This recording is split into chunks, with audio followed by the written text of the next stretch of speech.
ধান কেটে তোলার পর আলু ও সরিষা চাষের মৌসুম চলছে বরেন্দ্র জনপদে। জমি প্রস্তুত করে অনেকে বিপাকে পড়েছেন সার নিয়ে। চাষিরা সার কিনতে ডিলারদের কাছে যাচ্ছেন, কিন্তু দেখানো হচ্ছে সরবরাহ ঘাটতি, আর এতেই বস্তাপ্রতি 500 থেকে 600 টাকা বেড়ে গেছে সারের দাম। কৃষকদের কাছে সার সংকট দেখানো হলেও রাতের আধারে চড়া দরে মিলছে এসব সার। সম্প্রতি নওগাঁর মান্দায় 60 বস্তা সার কালোবাজারে বিক্রির সময় আটক করে সেনাবাহিনী। চাষিদের অভিযোগ, কৃষি বিভাগের সঙ্গে ডিলারদের গোপন সমঝোতায় সারের অতিরিক্ত অর্থ হাতিয়ে নেওয়ার সিন্ডিকেট তৈরি করা হয়েছে।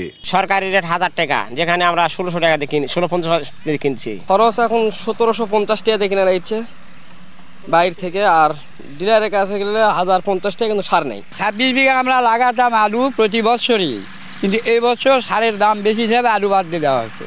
কালোবাজারে সার বিক্রি করা অসাধু ব্যবসায়ীদের তালিকা করে তাদের বিরুদ্ধে প্রয়োজনীয় ব্যবস্থা নেওয়ার আশ্বাস স্থানীয় প্রশাসনের। আর কৃষি বিভাগের কেউ জড়িত থাকলে তদন্ত করে কঠোর ব্যবস্থা নেওয়ার হুঁশিয়ারি কৃষি কর্মকর্তার।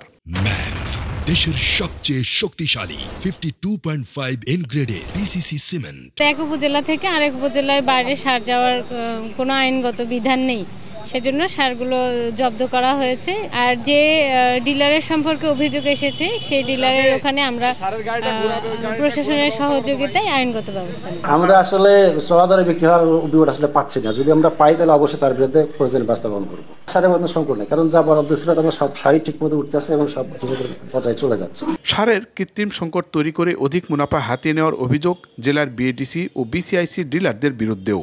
এদিকে অভিযোগ পেলে সাংগঠনিক ব্যবস্থা নেওয়ার আশ্বাস ব্যবসায়ী নেতার। একজন কৃষক বললো যে তোর সারের দরকার নাই, 2 বস্তা কি 1 বস্তা নিয়ে আসলে তোকে আমি 100 কি 200 টাকা দিব, এরকম চিটার বাটপার আছে, যার জন্যই আজকে এটা বিশৃঙ্খলা হচ্ছে। নওগাঁয় কৃষক পর্যায়ে সার সরবরাহের জন্য বিএডিসির 207 এবং বিসিআইসির 127 জন ডিলার নিয়োগ দেওয়া হয়েছে। জেলায় চলতি মৌসুমে 65,000 হেক্টর জমিতে সরিষা, 31,000 হেক্টর জমিতে আলু ও পেঁয়াজ চাষের লক্ষ্যমাত্রা ধরা হয়েছে। আর এজন্য ব্যবসায়ীরা সরকারের ঘর থেকে নভেম্বরে সার উত্তোলন করেছে 43,800 মেট্রিক টন।